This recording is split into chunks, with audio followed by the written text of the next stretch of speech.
strongly. I thought it was an earthquake. I was just getting up. I went outside and saw chaos in the street. Everywhere there was smoke and the aftermath of the blast. Iranian media were also quick to identify Mr. Mohammadi as a nuclear scientist. They said he was a loyal servant of the Islamic Revolution whose death could harm the nuclear program. I think this is a huge blow to Iran's nuclear program, because it also sends a clear message to the rest of the scientists and the scholars that their lives are also in danger. But according to foreign academics who've studied his work, Mr. Mohammadi was actually an expert in another branch of physics, and he was very unlikely to have been involved in the nuclear program. A leading opposition website has said he was in fact a supporter of the opposition candidate, Mir Mousavi, in the presidential election. Hardly someone likely to earn such rapid and fulsome praise from the government. So was his death an attempt to sabotage the nuclear program? Or was it perhaps related to the unrest that's followed the disputed presidential election? Iran's opposition certainly fears it will become another reason to crack down on them. John Line, BBC News. Well, Meir Javedanfar is an Iranian-Israeli Middle East analyst and co-author of The Nuclear Sphinx of Tehran. He's also written a newspaper article, Is Iran Losing the Intelligence War? He joins us now from our Jerusalem studio. What do you believe happened here? Who do you think might be responsible?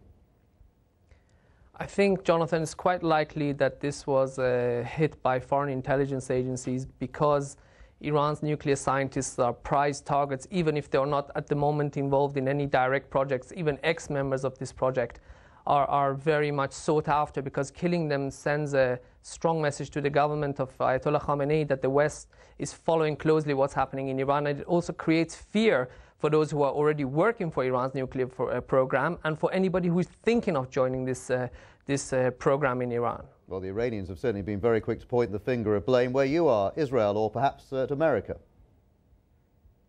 Absolutely. It's they have their own answers immediately. I don't think much thought has been put behind it. Israel has usually been the victim whenever there has been such a hit, and also America. They usually put both of them together, but it's possible other countries were involved. Britain's MI6 has got one of the strongest intelligence networks in Iran, and also Germany. Germany, the famous laptop case which was provided to the United Nations, which provided a lot of evidence regarding Iran's nuclear program, came from actually the German BND agency. So it's anybody's guess who it was, but I think it's very unlikely that this was a job that was done by the Iranian authorities themselves. And whoever did it would need an awful lot of intelligence to do it. They need to know what this man's movement were, and they would actually have to be able to operate in Tehran despite all the intelligence and security restrictions there. Absolutely, Jonathan, but there's one factor that's very important to point out, and that is since Ahmadinejad's controversial re-election, more and more people in Iran see the current nuclear program as a political tool by Ayatollah Khamenei and Ahmadinejad, rather than a nationalistic project. So I think when you have an atmosphere where people are losing faith in the leadership, it's more possible for foreign intelligence agencies to find recruits there and to find the capabilities and the possibility to penetrate much more than before, when people saw the nuclear program as something that was much more Iranian rather than a political issue. And this isn't the only mystery that's surrounded Iran's nuclear scientists recently, is it? No, absolutely not.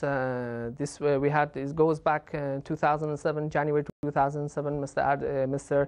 Ardashir Hassanpour died in mysterious circumstances in his own house. 2 months later, we had General Hassan Ali Reza Askari, who had disappeared in Turkey. We had this year Shahram Amiri, who disappeared in Saudi Arabia, another nuclear scientist. And then there was the exposure of the secret nuclear site in the city of Qom. I think Iran's intelligence right now, because when you put all of these together, it shows that Western intelligence agencies are penetrating more and more and finding out about what's happening inside Iran's nuclear program. And this could also have consequences for Iran's negotiation position, because the more the West knows about Iran's nuclear program, the stronger its hands will be at the negotiations if and when Iran and America decide to sit down together. It's all very interesting. All right, Meir Javedanfar, thank you very much indeed for joining us from Jerusalem.